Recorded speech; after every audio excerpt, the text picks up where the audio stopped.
चैत्र महिन्यातील शुक्ल पक्षाच्या पौर्णिमेला हनुमानाचा जन्म झाला। श्रीरामाचा महान दास दूत मानला जातो।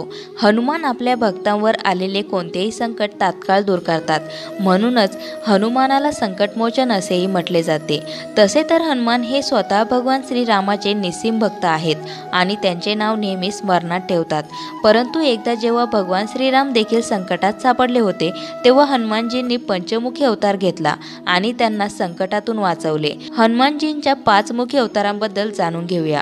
उत्तर प्रदेशामधील बिजनौर येथे राम चौराहा नावाचा चौक आहे। येथे असलेल्या हनुमान मंदिराला बरीच ओळख आहे। हनुमानजी येथे पंचमुखी अवतारात विराजमान आहेत।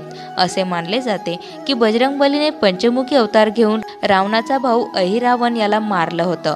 हनुमानजींच्या पंचमुखी अवतारात पहिला चेहरा वानराचा, दुसरा गरुडाचा, तिसरा वराहाचा, चौथा नरसिंहाचा आणि 5वा घोड्याचा आहे। या 5ही चेहऱ्यांचे स्वतःचे महत्त्व आहे। असे म्हणतात की या मंदिरात पवनपुत्र आपल्या पंचमुखी रूपाने आपल्या भक्तांचे सर्व दुःख दूर करतात। या मंदिरात दररोज भाविकांची वर्दळ असली तरी मंगळवारी आणि शनिवारी मंदिरात विशेष पूजा असते, त्यामुळे भाविक दूरदूरवरून मंदिरात प्रसादासाठी पोहोचतात। हे मंदिर 300 वर्षे जुने आणि अतिशय चमत्कारिक असल्याचे भाविक सांगतात। येथे प्रसाद अर्पण करून हनुमान चालीसाचे पठण केल्याने बाबांच्या भक्तांची प्रत्येक इच्छा पूर्ण आणि वाईट शक्तींचा प्रभाव कमी होतो। पंचमुखी अवतार धारण करून अहिरावणाचा केला होता वध। रामायणाच्या संदर्भानुसार युद्धाच्या वेळी रावणाचा मायावी भाऊ अहिरावण याने भगवान राम आणि लक्ष्मण यांना बेशुद्ध करून पाताळ लोकात नेले होते।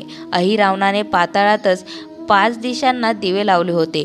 खरे तर त्याला वरदान होते की जोपर्यंत हे 5 दिवे एकत्र विझवत नाही, तोपर्यंत त्याला कोणीही मारू शकत नाही।